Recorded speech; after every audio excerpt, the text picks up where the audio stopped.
स्वागत है वरिंदर आपका। Good morning. शुरुआत करते हैं नतीजों के साथ और उन नतीजों के साथ जिनके रिजल्ट्स आए अच्छे हैं और वैल्यूएशंस भी रीजनेबल है। बताएं सर।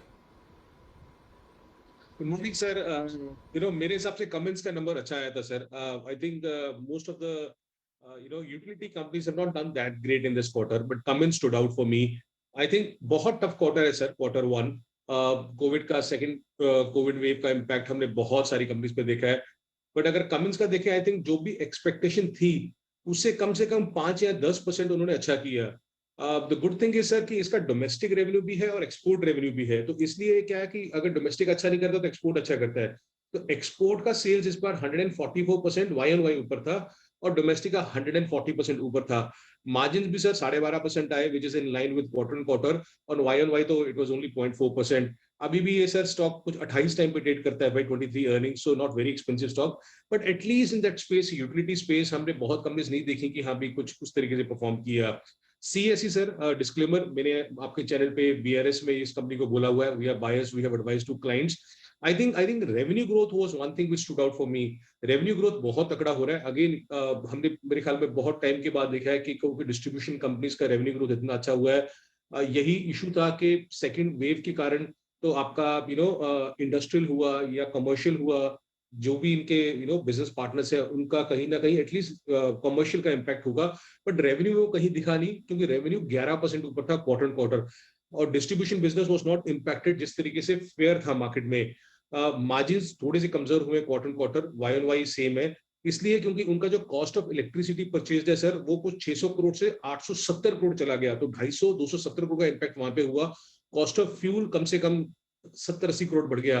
तो जो उनके हाथ में नहीं था उसके कारण जो cost of electricity, cost of fuel ऊपर गया, इसलिए मार्जिन 29% से 24% आ गए क्वार्टर क्वार्टर। सर स्टॉक अभी भी 7 टाइम्स पे ट्रेड करता है और 6% डिविडेंड यील्ड है। I think they did very well in the sector. क्योंकि सरप्राइज फैक्टर अगर बोलेंगे ना सर, तो सरप्राइज फैक्टर कुछ एग्रीकल्चर कंपनीज थी, फर्टिलाइजर्स में, agriculture, GSFC. I think GFC Y on Y तो बहुत ही अच्छे नंबर दिखेंगे आपको। बट इवन अगर आप देखें तो sir quarter quarter sales 1740 crore से 1850 करोड़ हुई। एबिटा 145 करोड़ से 200 करोड़ हुआ। वाई ऑन वाई तो 90 करोड़ ही था। मार्जिन 11% हो गया कंपेयर टू 8% क्वार्टर क्वार्टर। और सर अभी भी ओनली 8 टाइम्स पे ट्रेड कर रहा है stock. I think GSFC was very very good. एक छोटा कंपनी है sir, Punjab chemical and protection. I think मैंने बोला fresh from farm. I think again बहुत ज्यादा सुना नहीं है इस कंपनी का, बट आप नंबर्स देखें sir, again as I said quarter quarter देखना ज्यादा जरूरी है इस अर्निंग सीजन में। क्वार्टर क्वार्टर इसका सेल्स ऑलमोस्ट फ्लैट था, बट एबिटा सर 23 करोड़ से 37 करोड़ हो गया। मार्जिन 11% से 17.5% हो गए। और प्रॉफिट 10 करोड़ से 24 करोड़ हो गया। ये मैं क्वार्टर क्वार्टर की बात कर रहा हूँ। ऑफकोर्स उतना सस्ता स्टॉक नहीं है जितना जीएसएफसी है। अभी ये 24 टाइम पे ट्रेड कर रहा है। एक स्टॉक है सर, ऐसा लगता है कि हाँ भी हमने गंदगी ज्यादा की है और इस बार म्यूनिसिपल कॉर्पोरेशन को ज्यादा काम करना पड़ा। तो एंटनी वेस्ट हैंडलिंग, ये कंपनी बहुत ज्यादा बात नहीं होती है। आईपीओ आया, ठंडा रहा आईपीओ, एक्साइटमेंट थी पहले। हमने कुछ ज्यादा देखा नहीं, बट इसके नंबर्स बहुत अच्छे हैं सर। सेल्स 8% क्वार्टर क्वार्टर ऊपर, वाई ऑन वाई तो 58% ऊपर थी। एबिटा मार्जिन 22% से 25% हो गए। और सर गुड थिंग इज कि अभी भी 11 टाइम्स पे ट्रेड करता है। The last stock is Shreyas shipping. Honestly I am not very big fan of this company because इसके नंबर्स बहुत ही ज्यादा वॉलेटाइल होते हैं। बट क्योंकि कंटेनर्स का इतना डिमांड है और कंटेनर्स के प्राइसेस इतने ज्यादा ऊपर जा रहे हैं, तो इस कंपनी को बेनिफिट हो रहा है। लास्ट क्वार्टर में भी हुआ, अभी भी हुआ। तो एबिटा इसका 64% ऊपर था sir quarter quarter. Even sales पर आप ओनली 12%। तो आप देखते हो कि ऑपरेशनल लेवरेज का कितना बेनिफिट मिला, क्योंकि इनको खर्चा करना पड़ता नहीं है ज्यादा। सेल्स 12% ऊपर की, पर एबिटा 64% ऊपर गया।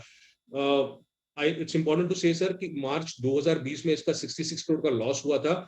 और आप सोचिए उसके बाद अभी टीटीएम प्रॉफिट ही इसने 100 करोड़ का कर लिया। तो एक साल लॉस किया कुछ 66 करोड़ का, उसके बाद एक साल में प्रॉफिट किया। तो बिजनेस बहुत वॉलेटाइल है, बहुत सस्ता स्टॉक है। But as I said, everyone wants container right now.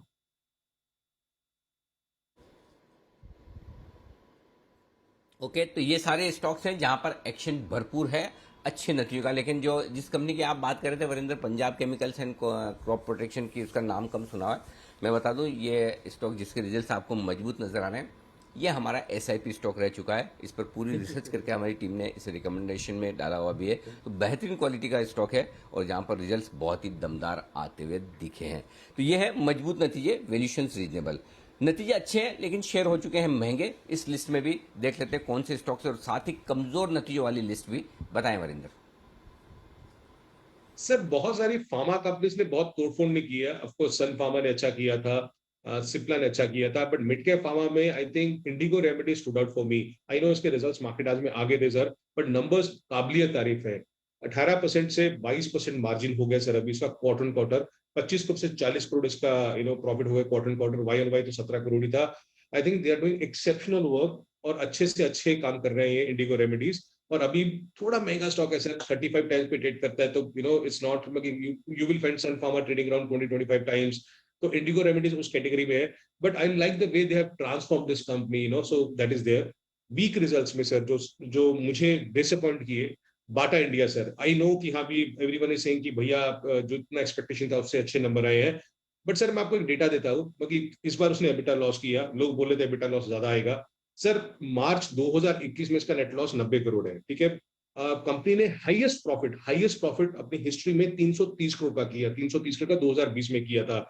आज मार्केट कैप है 21,000 करोड़। तो अगर आप इतने बुलिश हो बाटा पे और सोच रहे हो कि जो 90 करोड़ का लॉस है वो रिवाइव होकर 330 करोड़ का प्रॉफिट हो जाएगा अगले 2 या 3 साल में, जो मुझे मुश्किल लगता है, तो भी आप इसको 70 टाइम्स दे रहे हो, 70 टाइम दे रहे हो, उस बेसिस पे कि आपको ये लगता है कि भैया ये 90 करोड़ के लॉस से 330 करोड़ का प्रॉफिट चला जाएगा। सो वो होगा कि नहीं होगा? अगर हो जाता है तो भी आप 70 टाइम्स बाटा को दे रहे हो, तो मेरे हिसाब से बहुत एक्सपेंसिव है। Again Bata was a miss for me. G power sir, I think the company is really facing power cuts. EBITDA loss किया इस बार वर्सेस प्रॉफिट था उसका 57 करोड़ का quarter quarter. I think a major change has happened in GE power India. आप CSC के number देख लीजिए sir, and imagine कि अभी I know they function in a very different segment, but power segment में CSC has done so much better than if we think about say something like a GE Power, Aptech sir.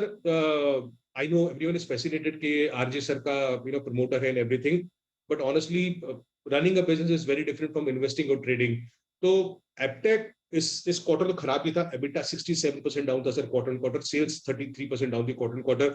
Again मैं emphasise करूंगा sir कि आप देखिए कि NIT limited ने किस तरीके से अपने आप को ट्रांसफॉर्म किया है लास्ट 5-10 साल में, और एपटेक बहुत पीछे रह गया है। या तो कुछ ऐसी चीज करें जिसके कारण ये वैल्यूएशन जस्टिफाई हो जाए, but at least I have not seen Aptech at all doing anything in terms of business transformation in the last 5-10 years what NIT has done. और एनआईटी के देखिए सर किस तरीके से नंबर्स आए थे। Khadim India sir, again not never a fan of this company because ये loss पे लॉस क्लिक किया जा रहा है। अभी भी मार्च 2020 में इसका 31 करोड़ का लॉस था, मार्च 2021 में इसका 33 करोड़ का लॉस था, बट बिकॉज लोग बोलते हैं कंजम्पशन है, एफएमसीजी है, तो स्टॉक तो चलेगा ही चलेगा। बाटा ने भी सर रिपोर्ट किया था प्रॉफिट 2020 में, बट इसने लॉस रिपोर्ट किया था। इस क्वार्टर भी लॉस है, एंड ऑफ कोर्स जो चाहते हैं इस कंपनी को बोलते हैं कि हाँ भी ये यार कोविड है इसलिए खराब नंबर आएंगे, but I was disappointed with Khadim. Okay. तो वरिंदर, इंटरेस्टिंग कमेंट आपने किया एप्टिक के नंबर को लेकर के, रिजल्ट फिर से खराब है और there is a big difference in investing and trading versus running a company. Rakesh ji को कुछ मैसेज दे रहे हैं कि एज एन इन्वेस्टर तो वो बहुत सक्सेसफुल है, लेकिन एज एन एंटरप्रेन्योर अभी उन्हें प्रूव करना बाकी है। नहीं सर, ये sir to be very honest, RKD जो राधा किशन जी है वो एक ही आदमी है इस दुनिया में और इंडिया में, ठीक है ना। The way he has manage to invest, trade and build DMart, I'm only saying only because RJ sir is the promoter of the company. Just don't go blindly and buy that company. You have to understand कि हाँ भी कितना business strong है या business transformation हुई है। मगर अगर मैं बुलिश होता है टेक पे सर, तो I will be very disappointed कि किस तरीके से one of the closest peer जो एनआईटी लिमिटेड है, उसने जो ट्रांसफॉर्म कर दिया कंपनी को लास्ट कुछ सालों में, वो एपटेक नहीं कर पाया। एंड आई एम श्योर उनके दिमाग में भी ये चीज चल रही होगी, और अगर उनको है कि हाँ इस कंपनी को बड़ा करना है, वो कुछ ना कुछ करेंगे इस कंपनी का। But looking at the past it does not give me confidence कि यार ये क्यों हो रहा है। So sir there are many investors sir, आपको भी पता है मुझे भी पता है, विजय केडिया जी का एक कंपनी है, बट उसमें कुछ नहीं हुआ। So he is a great investor, but running business is very very different. Absolutely. आइए अब फोकस करते हैं उन रिजल्ट्स पर जो उम्मीद के मुताबिक रहे, इन लाइन रिजल्ट्स बताएं वरिंदर। आज इंडस्ट्रीज मेरे हिसाब से नंबर्स अच्छे थे जितना एक्सपेक्टेशन था मार्केट में। Of course Y and Y आपको नंबर बहुत अच्छे दिखेंगे, but Philips Capital 200 crore sales expect कर रहा था, उसके सामने 386 करोड़ आया। 15 करोड़ का एबिटा एक्सपेक्ट करता था, उसके सामने 30 करोड़ का एबिटा आया। अभी भी उसका ऑर्डर इनफ्लो इस क्वार्टर में 660 करोड़ आया कंपेयर टू 650 करोड़ जो क्वार्टर 4 में था। सबसे इंपॉर्टेंट है सर इसका कॉल, आज 11 बजे कॉल है। आई थिंक उसके बाद बहुत क्लैरिटी दिखेगा। I think stock has been hit by ASM हुआ या रूमर्स हुए, स्टॉक ऑलरेडी करेक्ट हो चुका है। बहुत ज्यादा 2-3 महीने से उसी रेंज में घूम रहा है। I think if the con call is good, and specially इसमें एक ही चीज का ध्यान दीजिए सर, ऑर्डर बुक का। अगर ये ऑर्डर बुक जो 2000 करोड़ की अभी है, if there is a clarity that order book can go to 4000 crore in the next 6 months or 12 months, I think this is a stock which can do very very well. अब VIP industry sir, again मैं दिख रहा हूँ कि इसमें थोड़ा science दिख रहा है कि इंप्रूवमेंट हो रहा है फाइनली, क्वार्टर ऑन क्वार्टर हो रहा है। 3 करोड़ का एबिटा था लास्ट क्वार्टर, अभी 13 करोड़ का एबिटा हुआ। पिछले साल तो ऑफकोर्स लॉस किया था। But sir again the pace of recovery, जिस तरीके से बाटा में मैंने बोला, दैट विल जस्टिफाई कि ये वैल्यूएशन जस्टिफाइड है कि नहीं जस्टिफाइड है।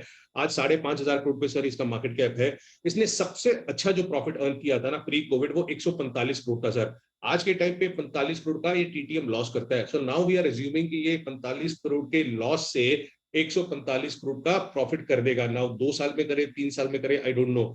बट अगर कर भी देता है sir, then you are paying around 40 times, 38 times 2 or 3 years forward. Similarly, as I said, बाटा में 70 टाइम कर रहे हो, वीआईपी इंडस्ट्रीज में 38-40 टाइम्स कर रहे हो। अगर ये 45 करोड़ का लॉस 145 करोड़ के प्रॉफिट में चला जाता है, जो थोड़ा सा मुश्किल है। VA tech Wabag sir, I think most of the EPC companies have been hit, that is why मैं बोल रहा हूं comments did better in this quarter. EPC companies में आपको चाहे वीए टेक देखिए, चाहे आयोन एक्सचेंज देखिए, चाहे एसजेक देखिए, सबके नंबर्स खराब आए थे। बीएटेक वबा का भी ये हाल था sir, EBITDA 57% quarter quarter down था, मार्जिन 7.5% से 5% हो गए। But because we have been disclaimer, Ion exchange पे हम लोग बुलिश है सर। आयोन एक्सचेंज ने इस क्वार्टर में फिर भी 11% मार्जिन किया और बीएटेक का मार्जिन 5% ही है। सो यू कैन अंडरस्टैंड कि हाँ भी अगर मार्जिन गिरे भी तो किस तरीके से। और एक छोटा कंपनी है सर, बना रही है मान शुगर्स, आई थिंक उन्होंने बहुत अच्छा परफॉर्मेंस किया कंपेयर टू पियर्स। उस मिड कैप शुगर पैक में उन्होंने बहुत अच्छा किया। Why I was really impressed, उनका जो स्टेबल सेल्स रहा, sales have been very stable quarter quarter. दूसरे पेयर्स का किसी का भी नंबर देख लीजिए सर, आपने देखा कि हाँ भी सेल्स नीचे आया था, तो flat quarter quarter an improvement of nearly 10-15% Y and Y. So Bannari Amman sugar did well compare to other mid cap sugar names. But if I have to say stand out numbers for me sir, I think agriculture में आपका जो आपने find out किया था, Punjab chemical and protection और एक GSFC, these two did very very well in the companies which reported results yesterday.